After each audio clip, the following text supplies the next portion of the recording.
कि ये जड़ चेतन गुण दोष में विश्व कीन करता। तो ऐसी परिस्थिति में चमत्कार ये नहीं है कि हम अच्छे और बुरे व्यक्ति का भेद करें, या हम ये निर्णय करें कि केवल अच्छे व्यक्तियों का हम सदुपयोग करेंगे।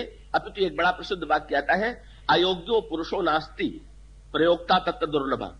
संसार में कोई अयोग्य नहीं है, उसका प्रयोग सही सही करने वाला दुर्लभ। और अगर आप विचार करके देखें तो भगवान राम के चरित्र में यही पक्ष दिखाई देता है।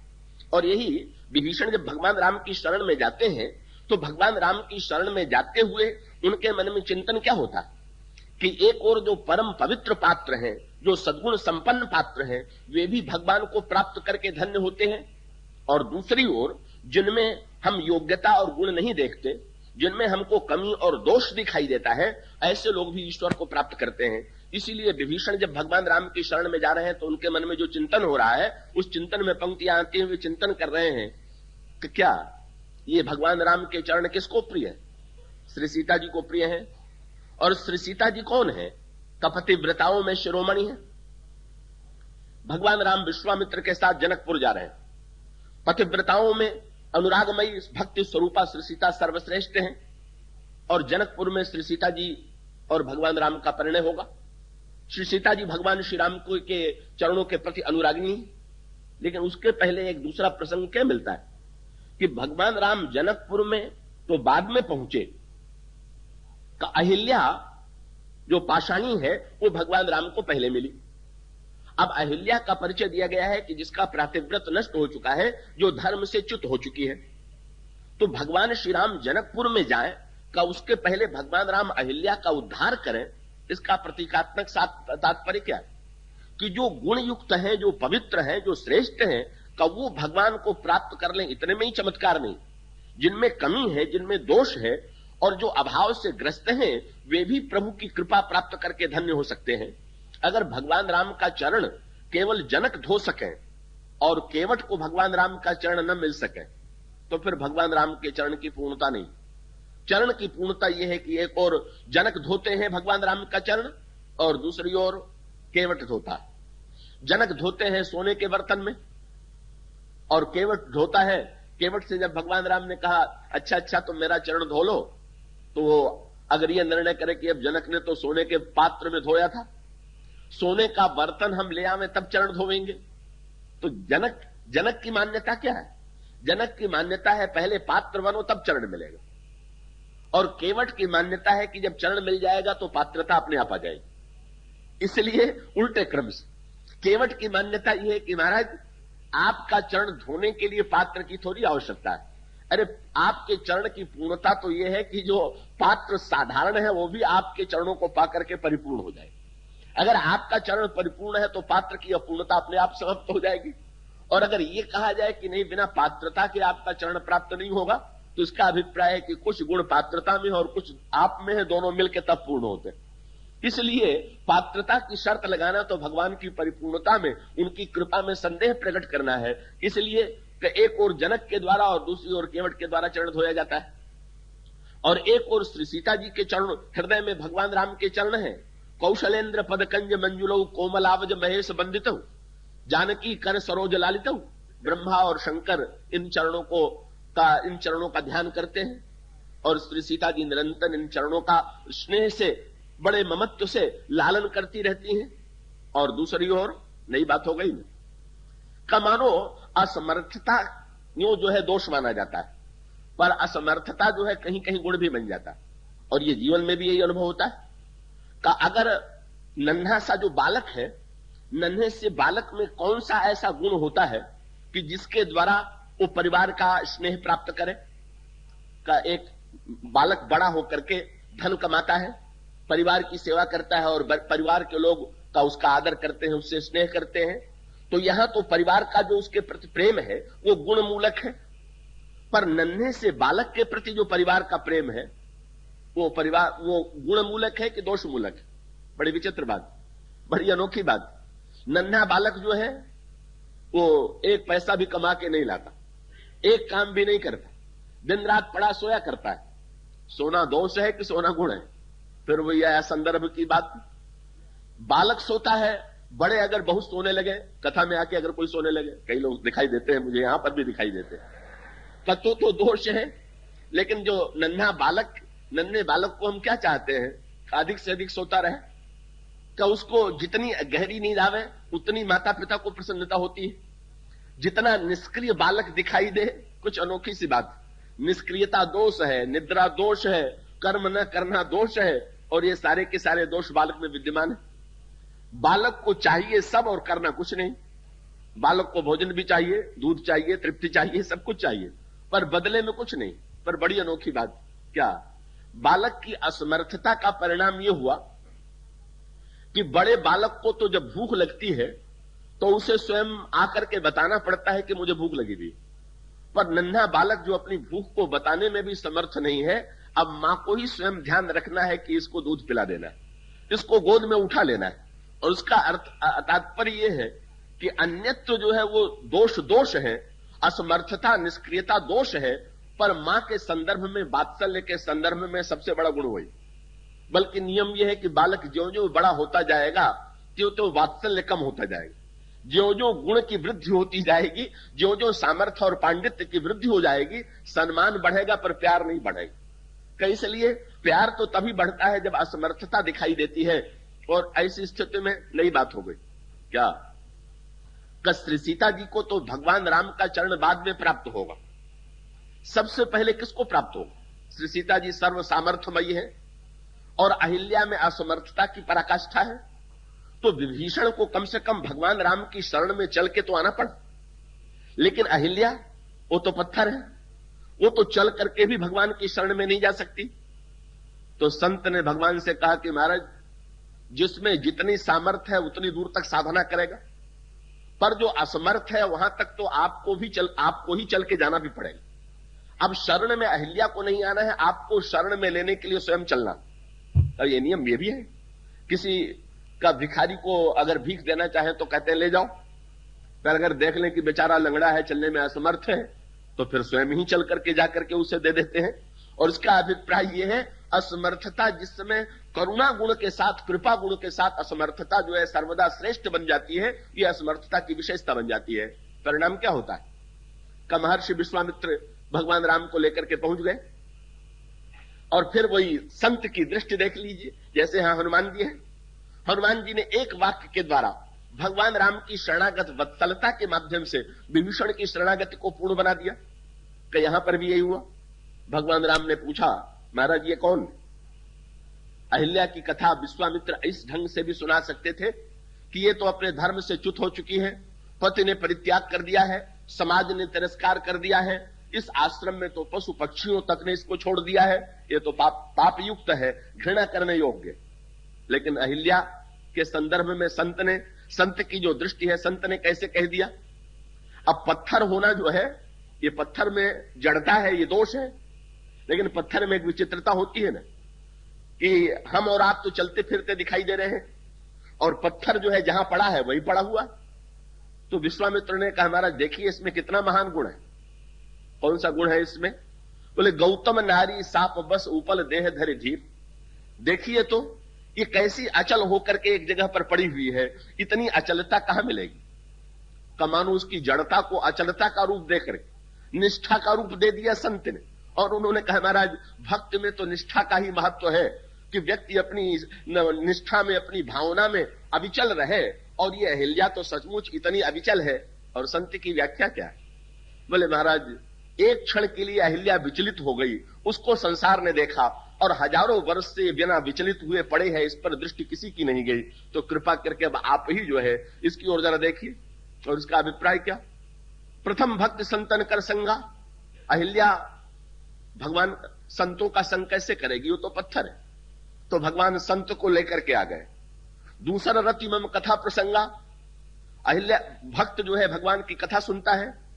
भगवान ने सोचा पत्थर क्या कथा सुनाएगा, भगवान ने उपाय निकाल लिया। श्री राम ने विश्वामित्र जी से कहा कि अच्छा ये मेरी कथा नहीं सुन सकती है तो मैं तो इसकी कथा सुन सकता हूं। और ऐसी स्थिति में उसके पश्चात भगवान श्री राम अपने चरणों के स्पर्श से अहिल्या की जड़ता को दूर कर देते हैं और एक संकेत करते हैं, यही अयोग्यो पुरुषो नास्ति प्रयोक्ता तत्र दुर्लभ का अभिप्राय क्या? कि अपामनता जो है का वो मूल संस्कार में नहीं है, मूल तत्व नहीं है का ये अपामनता बाहर से आरोप। लोगों ने गौतम को ये भ्रम हो गया कि इसके अंतःकरण में वासना है, पर इसके अंतःकरण के अनुराग को जो इसके इस प्रस्तर शिला के पीछे छिपा हुआ था, भगवान के चरणों के स्पर्श से का वो प्रवाह निकल पड़ता है। और अहिल्या भगवान राम के चरणों में प्रणाम करती हुई कहती है, आज आपने अनोखा कार्य किया। क्या? कि शंकर जी ने आपके चरणों को पाया तो संसार को यह शिक्षा प्राप्त हुई कि जब हम काम पर विजय प्राप्त करेंगे तो जैसे कामादि शंकर को चरण मिला, उसी प्रकार से भगवान का चरण हमको भी प्राप्त होगा। लेकिन महाराज आज तो नई बात हो गई। क्या? देख्यो भरी लोचन हरि भव मोचन यही लाभ शंकर जाना। बड़ी अनोखी बात। भगवान राम को तो अहिल्या में गुण ही गुण दिखाई दे रहा, भगवान को तो अहिल्या में दोष दिखाई नहीं दे रहा। बल्कि बीतावली रामायण में गोस्वामी जी ने कहा, भगवान राम तो संकोच में गड़ गए क्योंकि गुरु जी ने यह कह दिया कि महाराज इसके मस्तक पर अपना चरण धूल डाल दीजिए। तो गौतम नारी शाप बस उपल देह धरि धीर, चरण कमल रज चाहती कृपा करहु रघुबीर। तो भगवान श्री राम गुरुदेव का आदेश मान करके चरण रख तो देते हैं अहिल्या के ऊपर, चरण की धूल रख तो देते हैं, पर संकोच लगा हुआ है कि अपनी ओर से किसी के मस्तक पर अपना चरण रखना ये तो कुछ अपमानजनक व्यवहार है। अहिल्या ने भगवान राम से इसकी व्याख्या किया। अहिल्या ने कहा, महाराज मैं बताऊं कि आपने मेरे मस्तक पर आपने अपना चरण क्यों रख दिया? प्रभु नहीं बोल रहे। अहिल्या ने कहा, बात यह है कि आपका एक काम न्याय करना भी तो है। तो आपको यह लगा होगा कि मैं अहिल्या को पवित्र कर रहा हूं तो लोग ये न कहें कि महाराज ये कैसा न्याय है कि अहिल्या जैसी पतिता का आप उद्धार करने जा रहे हैं। जो पुण्यमय है उनको स्वीकार कीजिए तो समझ में आता है, इनको कैसे स्वीकार कर रहे हैं? बोले, पहले आपने मुझे शंकर बना दिया और इस तरह से आपने मुझे धन्य किया। क्यों? बोले, शंकर जी कौन है जिनके चरणों, जो अपने चरणों में, जो अपने मस्तक पर आपके चरणों से निकली गंगा को धारण करते हैं। तो जिन चरणों से निकली हुई गंगा को धारण करके शंकर बड़े हो गए, जब वो पूरा चरण ही आपने मेरे मस्तक पर रख दिया तो मुझसे बढ़कर के धन्य कौन हो? आपने मुझे शिव बना दिया और शिव को शिव के रूप में देखना ये तो सबकी बात, ये सबके बस की बात। और सबको शिव बना देना कि मैं तो पतिता हो चुकी थी, मैं तो लोक दृष्टि से जड़ हो चुकी थी, और ऐसी परिस्थिति में आपने अपनी करुणा के द्वारा इसमें भी शिवता और पवित्रता का संचार कर दिया। ये परिपूर्णता। मानो भगवान श्री राम जीवन का दूसरा पक्ष रखते हैं और इसका अभिप्राय क्या कि जिसके जीवन में, अहिल्या के जीवन में यदि इतनी तीव्र पतन क्यों होता है? भगवान ये मानते हैं कि व्यक्ति अहिल्या के पास चल करके क्यों आए। भक्तों की मान्यता यह है कि जैसे आप किसी को खोजने के लिए चले हो और खोजने के लिए चलते हुए आप कहीं मार्ग में भटक जाए, तो जिसको खोजने में आप भटक गए हैं, थोड़े देर के बाद अगर उसको पता चल जाएगा कि वो तो मुझे खोजने के लिए निकला था और मेरे पास नहीं पहुंच पाया, तो आपको खोजने के लिए निकल पड़ेगा और फिर पहले तो आपने खोजना प्रारंभ किया, फिर उसने आपको ढूंढा और ढूंढ करके हृदय से लगा लिया। बोले, तुम इतना प्रेम करते हो कि मुझे खोजते हुए चारों ओर भटकते रहे, लो भाई मैं तुम्हारे पास आ गया। इसी प्रकार से ये जीव जो है किसकी खोज कर रहा? जीव अगर सुख की खोज कर रहा है तो सुख कौन है? तो साक्षात भगवान ही तो सुख रूप है। और इस सुख की खोज में, भगवान की खोज में अगर जीव भटक गया है तो भक्त कहते हैं, महाराज इस भटके हुए जीव को जरा आप ही खोज लीजिए और खोज करके हृदय से लगा लीजिए। अहिल्या अगर भटक गई तो जो सुख की लालसा है, भोग की लालसा के पीछे ही तो सुख की वृत्ति है, ईश्वर को पाने की वृत्ति है। इसलिए भक्त ये मानते हैं कि सच्चे अर्थों में भगवान की ओर जब हम अपने दोषों को लगा देते हैं तो दोष न रह करके गुण हो जाते हैं। भगवान मानो ये बताना चाहते हैं कि नहीं, दूषण भी जो है भूषण जैसे हो सकते हैं। और इस तरह से अगर आप देखें तो भगवान राम के चरित्र का सर्वत्र यही संकेत मिलता है। अहिल्या और श्री सीता दोनों, और दूसरी ओर का भगवान श्री राम के श्री चरण भरत धारण करते हैं, और भरत जी के साथ साथ भगवान राम का चरण जो है वो दंडक वन को भी पवित्र करता है। अयोध्या कांड में तो बड़ा सार्थक संकेत मिलता है। श्री भरत से भगवान राम ने पूछ दिया, भरत तुम में तो गुण ही गुण मुझे दिखाई दे रहा। बोले, महाराज गुण मुझ में था कि नहीं ये प्रश्न नहीं, अब तो ये अवश्य दिखाई दे गया क्या कि कृपा भलाई रावरी नाथ कीन फल मोर, दूषण भय भूषण सरिस सुजस चारु चहुओर। सत्य तो यह है कि मैं पिता की आज्ञा का उल्लंघन करके सबका तिरस्कार करके चला आया। तो आप मुझसे पूछ सकते थे कि भरत, जिन पिता की आज्ञा के पालन के लिए मैं बन आया, जिन कैकेयी माता का मैंने इतना सम्मान किया, तुमने उन पिताजी के वचनों को मिटा दिया, तुम वन में चले आए, कैकेयी अम्बा के प्रति तुमने कठोर शब्द कहे, ऐसा कह करके आप मुझे दंड दे सकते थे कि प्रभु पितु बचन मोह बस पेली, आयूं यहां समाज सकेली, लेकिन तबहु कृपालु हेर निज ओरा। पर आपका तो विलक्षण स्वभाव है कि आपने मेरे इस व्यवहार को भी प्रेम और निष्ठा का रूप दे दिया और इस तरह से भरत के दोषों को भी गुण बना दिया। किंतु ये तो भरत की व्याख्या है, श्री भरत में दोष का लेश नहीं है, वो तो साक्षात गुणों के पुंज है। पर गुण के द्वारा प्राप्त हो सकते हैं कि नहीं? पर दोष जो है अगर उनको ईश्वर में लगाया जाए, दोष संसार में जब लगाए जाएंगे तो दुख देंगे, हमें पीड़ा पहुंचावेंगे। पर जब दोष ईश्वर की दिशा में लग जाते हैं, संकेत क्या आता है? भगवान श्री राम जब जनकपुर में गए तो वहां पर जनकपुर वासिनी स्त्रियों ने भगवान राम के लिए फूल बरसाए, और भगवान राम जब चित्रकूट में जा रहे हैं तो चित्रकूट के मार्ग में भगवान राम को कांटे ही कांटे मिले। चित्रकूट के मार्ग में कांटे। भगवान राम केवल फूल के मार्ग पर ही चलते हैं कि कांटे के मार्ग पर भी चलते हैं? बल्कि संकेत तो बड़ा अनोखा हो गया ना। क्या जनक प्रवासिनी स्त्रियों ने फूल बरसाए तो भगवान राम के चरणों का स्पर्श हुआ, और वन के पथ में कांटे काटे। पर इन कांटों को देख करके भगवान को कैसा लगा? भगवान जा रहे हैं पृथ्वी का भार उतारने के लिए, और पृथ्वी जब भरत आए थे तो उसने अपने कांटों को छिपा लिया था। कंटक को छिपा लिया, कुश को छिपा लिया, कंकड़ को, कठोरता को छिपा लिया। कुछ कंटक कांकरी कुराई, कटुक कठोर कुवस्तु दुराई, मही मंजुल मृग मार्ग कीन्हे, त्रिविध समीर बहई सुख लीन्हे। का जो पृथ्वी भरत के लिए इतना कोमल मार्ग बना सकती थी, क्या श्री राम के लिए अपने कांटों को छिपा करके कोमल मार्ग नहीं बना सकती थी? पर पृथ्वी ने अपने कांटों को नहीं छिपाया। और इसका तात्विक तात्पर्य क्या? पृथ्वी ने कांटों को और भी प्रकट कर दिया। मानो पृथ्वी का तात्पर्य यह था कि महाराज, संसार ने यही देखा, मेरे जीवन में पृथ्वी से फूल भी निकलते हैं, और ये कांटे कहां से निकलते हैं? ये कांटे भी तो पृथ्वी से निकलते हैं। और ईश्वर की बड़ी विचित्र प्रकृति है कि कभी कभी तो फूल और कांटे एक साथ ही निकल आते हैं। गुलाब के फूल की ओर देखें तो उसमें कांटा भी नहीं दिखाई दे रहा है, फूल भी दिखाई दे रहा। दोनों को देखें तो दोनों के स्वभाव में कितनी भिन्नता है। कांटा कितना कठोर है, गुलाब का पुष्प कितना कोमल है, लेकिन दोनों को जन्म देने वाली पृथ्वी का एक ही शाखा से में निकलने वाला कांटा और निकलने वाला फूल का, इन दोनों को का स्वाभाविक रूप से हम कांटे का त्याग करते हैं और फूल को स्वीकार करते हैं।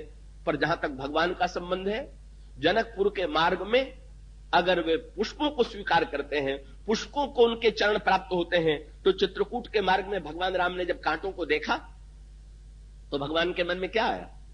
ये नहीं आया कि पृथ्वी बड़ी बुरी है कि जो कांटे मेरे पैर में चुभो रही। अब तो ध्यान क्या आया?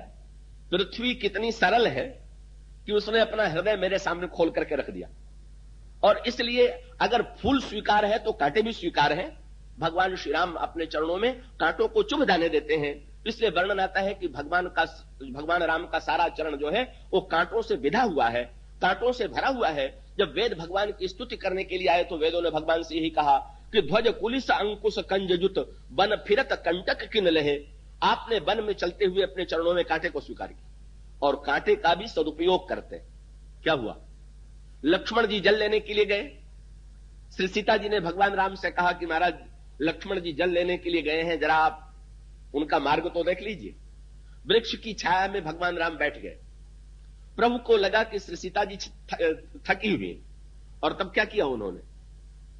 एक कांटा उठा लिया पृथ्वी से, और अपने चरणों में जो कांटे लगे हुए थे उन कांटों को निकालने का अभिनय करने लगे, नाटक करने लगे। बहुत विलंब हो गया, पर चरणों से कांटा निकल नहीं रहा है। श्री सीता जी ने देख लिया, पूछ दिया, महाराज बड़ा विलंब हो गया, कांटों को निकालने में समझ में नहीं आ रहा। भगवान राम ने श्री सीता जी ने भगवान राम से कहा, अगर आप आज्ञा दें तो मैं इन कांटों को निकाल दूं? तो भगवान राम ने मुस्कुरा करके कहा कि आपका काम मेरे चरणों में पहुंचाना है, चरणों में आए हुए को निकालना नहीं है, इसलिए यह कार्य आप न कीजिए। श्री सीता जी ने कहा, महाराज मुझे तो लगता है कि आज आपने नई बात बताई। तो भगवान राम ने कहा, सीते कांटे में गुण भी तो है, कांटे को अच्छा कहें कि बुरा कहें? क्यों? कांटा चुभा हुआ है तो संसार के व्यक्ति देखेंगे तो लगता यह है कि यह दोष युक्त है, पर नहीं, इन कांटों के आश्रय से हम तुम्हें विश्राम दे पा रहे हैं। बैठ को स्वामी जी ने लिखा, तुलसी रघुवीर प्रिया श्रम जानिके बैठ विलंब लो कंटक काट। बोले कांटे न लगे हो तो मैं जल्दी जल्दी चलने लगूंगा, शायद तुम्हें तेज चलने में कष्ट हो, पर कांटे चुभ करके मानो मुझसे कहते हैं महाराज जरा धीरे ही चलिए, जिससे अन्य लोग भी तो आपका साथ दे सकें। कि इस तरह ये कांटे तो वस्तुतः मेरे अंतःकरण में करुणा का संचार करते हैं। बल्कि आज श्री सीता जी ने कहा, महाराज मुझे तो लगता है दोनों कांटों में होड़ लगी हुई है। क्या? का एक कांटा हाथ में और दूसरा चरण में। हाथ वाला कांटा चरण को निकालना चाहता है, दोनों में संकेत। भगवान का हाथ जो है वो न्याय का प्रतीक है, इसमें धनुष और बाण। और भगवान राम का चरण, जब भगवान राम से विश्वामित्र जी ने कहा कि अहिल्या के मस्तक पर चरण रख दीजिए, तो प्रभु को यह संकोच हुआ कि महर्षि ये क्यों नहीं कह देते हैं कि कृपा आंख से देख करके इसका उद्धार कर दीजिए, या हाथ से छू करके उद्धार कर दीजिए। ये क्यों कह रहे हैं कि चरणों के द्वारा उद्धार कीजिए? तो महर्षि विश्वामित्र का संकेत था कि अहिल्या ये चाहती नहीं कि आप नेत्र से इसकी ओर देखें, क्योंकि अहिल्या को डर ये लग रहा है कि आप अगर कहीं उसके पापों को देख लेंगे तो घृणा हो जाएगी, इसलिए इसको देख के आंख बंद कर लीजिए। अहिल्या ये नहीं चाहती है कि अपना हाथ आप मेरी ओर बढ़ावें, क्योंकि आपके हाथ में धनुष और बाण है, जिसका काम दुष्टों को दंड देना है। अगर हाथ बढ़ावेंगे तो न्याय करना चाहिए, दंड देना चाहिए। आपके धन्य कृपा में तो चरण हैं कि जिन चरणों से गंगा निकली है, जिस गंगा ने आज तक किसी से नहीं कहा कि तुम किस जाति के हो, किस वर्ण के हो, अच्छे हो बुरे हो, तो इसी प्रकार से कृपा का प्रतीक चरण है। श्री सीता जी ने कहा, महाराज लगता है आज कृपा और न्याय में झगड़ा छिड़ा हुआ। चरणों में जो कांटे आ गए हैं वो कृपा के प्रतीक हैं, और आपके हाथ में जो कांटा निकालने पर तुला हुआ वो न्याय का प्रतीक है। ये तो न्याय और कृपा का संघर्ष है, देखें किसकी जो जीत होती है। और सचमुच भगवान राम बहुत देर के बाद भी, अभिनय करने के बाद भी जब कांटों को नहीं निकालते हैं तो पता चल गया, ये सिद्ध हो गया कि सच्चे अर्थों में का भगवान जो है का कृपा पक्ष को ही विजयी बनाते हैं। इसलिए सर्वत्र संकेत यही आता है कि अगर उन दोषों को प्रभु ले ले तो प्रभु उन दोषों में भी कोई ना कोई गुण ढूंढ लेते हैं। वो तो हनुमान जी जब मिले प्रभु से, हनुमान जी को तो इसका स्वयं अनुभव है। अनुभव तो सुग्रीव को सबसे अधिक होना चाहिए था, लेकिन सुग्रीव का स्वभाव कुछ ऐसे लोगों की तरह है कि जो बहुत कृपा देख करके भी उसको पूर्णता से समझ नहीं पाते। हनुमान जी ने तो इस प्रसंग में भी कितने प्रभु कृपाल हैं इसका परिचय पा लिया। क्या? कल सुग्रीव ने भगवान राम से यह कहा कि विभीषण भेदिया है, इसको आप बंदी बना करके डाल दीजिए। भगवान राम को तो सुग्रीव को फटकार देना चाहिए था, पर प्रभु का स्वभाव क्या कि सुग्रीव की प्रशंसा उन्होंने किया। जब ये वाक्य उन्होंने कहा तो सुग्रीव की प्रशंसा करते हैं, भगवान निंदा नहीं करते। और सुग्रीव की प्रशंसा करते हुए क्या कहते हैं? बोले सखा नीति तुम नीक विचारी, वाह मित्र तुम तो बड़े राजनीतिज्ञ हो, बड़ी सुंदर तुमने बात कही। माने भी सुग्रीव ने जो बिल्कुल गलत बात कही, भगवान राम ने उसमें भी कोई न कोई गुण ढूंढ लिया। हनुमान जी यही सोच के तो गदगद है, बोले महाराज आप धन्य, जो प्रत्यक्ष रूप से शरणागति का विरोध कर रहा, अपने दोषों को भुलाए हुए। कहो तो वर्णन आता है कि जिस दिन भगवान राम से सुग्रीव की मित्रता हुई, उस दिन लक्ष्मण जी बड़े बेचैन, भगवान राम का चरण दबा रहे हैं। प्रभु से लक्ष्मण जी ने पूछ दिया, आपको कभी गीधराज की याद आती है? प्रभु के आंखों में आंसू आ गया और उन्होंने कहा, गीधराज की को खो करके तो मैंने पिताजी को दूसरी बार खो दिया। सुनहु लखन का खगपति ही मिले बन, मैं पितु मरण न जाने हो। लेकिन मैं क्या बताऊं, मैं पिता से दूसरी बार वंचित हो गया। मैं समझता हूं कि गीधराज जैसा पिता हमें कहां प्राप्त होगा, इतना प्रेमी कहां प्राप्त होगा। पर अचानक लक्ष्मण जी ने प्रश्न को बदल दिया। उन्होंने कहा, महाराज गीधराज बड़े महान आदर्श हैं। हाँ है। तो महाराज ये आप ये जो सुग्रीव हैं ये कैसे आपको लगते? तो पूछने का तात्पर्य क्या था? उनका तात्पर्य यह था कि एक इतना बड़ा वीर कि प्राण दे दिया पर जीवित रहते हुए सीता जी का हरण होने नहीं दिया, और दूसरा इतना बड़ा कायर कि अपनी आंखों के सामने रावण के द्वारा सीता जी का हरण होता देखता रहा। स्वयं इसने सुनाया है। लक्ष्मण का व्यंग्य क्या था? दिन में इसी ने तो सुनाया है कि मैंने देखा कि रावण सीता जी का हरण करके ले जा रहा, और इतना होते हुए भी इसने बचाने की चेष्टा नहीं किया। व्यंग ये था, सुग्रीव आपको कैसे लगते हैं? भगवान राम ने कहा सुग्रीव भी बहुत अच्छे। उन्होंने पूछ लिया महाराज सुग्रीव कैसे अच्छे हैं? बोले गिद्धराज जी तो बहुत बड़े प्रेमी थे कि उन्होंने प्राण दे दिया पर सीता जी को बचाने की चेष्टा की। पर ये हमारे सुग्रीव जी जो है ये तो मित्र हैं, सखा हैं और प्रधानमंत्री होने के योग्य हैं। क्यों? ये बड़े राजनीतिज्ञ हैं। अगर ये भी लड़के प्राण दे देते तो मुझे समाचार कौन देता? इसलिए ये रुके हुए थे कि पहले श्री राम को समाचार दे करके सेना लेकर के आक्रमण करके सीता जी को छुड़ा करके ले आवेंगे। इसलिए गिद्धराज जी के चरित्र में प्रीति की प्रधानता है, इनके चरित्र में नीति की प्रधानता है। दोनों के पद अलग अलग। वो पिता के तुल्य हैं, ये प्रधानमंत्री के रूप में मित्रता के तुल्य हैं, दोनों पात्र। किसी ने कहा सुग्रीव तो बड़े डरपोक। भगवान ने कहा इसी भय के मारे तो चरणों में आया हुआ है। निर्भय बाली दूर भागा, सब है सुग्रीव मेरे शरण में आ गया। भगवान श्री राघवेंद्र तो कमियों को भी अपने पक्ष में मोड़ लेते हैं। हनुमान जी को स्वयं इसका अनुभव है। हनुमान जी मिले तो प्रभु ने पूछ दिया ब्राह्मण देवता आपका परिचय? तो बोले एक मंद में मोह बस, कुटिल हृदय अज्ञान, पुनि प्रभु मोहि विसारे दीन बंधु भगवान। बोले महाराज मैं तो मंद हूं, मैं मोह के बस में हूं, मैं कुटिल हृदय हूं, मैं अज्ञानी हूं। अपने में 4 दोष बताए। बोले मेरा यही परिचय है। भगवान राम ने सुना, आगे चल करके हनुमान जी को हृदय से लगा लिया। बोले तुम्हारे जितनी बातें तुमने अपने परिचय में कही वो मेरे बड़े काम किए। क्यों? तो तुमने कहा कि मैं मंद हूं, तो भगवान ने कहा कि हनुमान तुम पवन के पुत्र हो, तो पवन का तो मंद मंद बहना ही गुण माना जाता है, तेजी से बहना तो गुण माना नहीं जाता। अगर पवन का मंद बहना विश्राम देने वाला है तो तुम भी मेरे जीवन में विश्राम देने के लिए ही आए हुए होगे। मुझे ये विश्वास हो गया कि तुम जैसे पवन जो है तो अपने सुंदर शीतल सुगंध भरी वायु के द्वारा, पवन के द्वारा दूसरों की थकान दूर होती है, तुम मेरी थकान दूर करने के लिए आए हो। हनुमान जी ने कहा महाराज मैं तो कुटिल हृदय हूं, मैं आपसे कहा था। भगवान राम ने कहा बस यही तो हनुमान समझना है कि तुम कुटिल हो कि सरल हो। क्यों? बोले जब तुम अपने को कहते हो कि मैं कुटिल हूं तो मैं तुम्हें कुटिल मानूं कि सरल मानूं? क्यों? बोले कोई कुटिल अपने को कुटिल बताता है क्या? जो अपने को कुटिल बतावे वो सरल है कि कुटिल है? वो तो गीता की एक बात आती है, किसी ने किसी महात्मा से कहा कि महाराज मेरा सर्वनाश जरूर हो जाएगा। क्यों? बोले गीता में लिखा हुआ है कि संशयात्मा विनश्यति, और मेरे जीवन में संशय बना रहता है, इसलिए मेरा विनाश तो जरूर होगा। महात्मा ने हंस के कहा तुम्हारा विनाश बिल्कुल नहीं होगा। तो महाराज क्यों नहीं होगा? बोले जब तुम्हें गीता के वाक्यों पर इतना विश्वास है तो तुम संशयात्मा हो ही कहां? तो सच्चे अर्थों में भगवान ने कहा हनुमान तुमको मैं कैसे मानूं कुटिल के सरल? और भाई अगर तुम कुटिल भी हो तो अब हनुमान तुम स्थान का चुनाव कर लो। 3 कुटिल मेरे पास पहले से। एक कुटिल है कुटिल केस जल मधुप समाजा, भगवान के बाल कुटिल, कुटिल का अर्थ है टेढ़ा। तो भगवान ने कहा एक कुटिल यहां है। भगवान ने अपने दूसरी ओर कुटिल की ओर संकेत किया, जो भगवान की भौहें हैं वे भी टेढ़ी हैं। बोले दूसरा कुटिल यहां है। फिर भगवान ने अपने धनुष की ओर संकेत किया, बोले तीसरा धनुष है, ये कुटिल यहां पर है। तो एक कुटिल मेरे सिर पर है, दूसरा मेरी आंखों के पास, तीसरा मेरी भुजा में है। अब अगर चौथे कुटिल तुम हो तो तुम बताओ तुम्हें कहां रखो? और रखने के लिए अब तो एक ही स्थान बचा हुआ है, मेरा हृदय। हाथ में भी एक है, नेत्र में भी है, सिर पर ही है, अब हृदय में बचा हुआ है। हनुमान तुमको मैं वही रख लूंगा।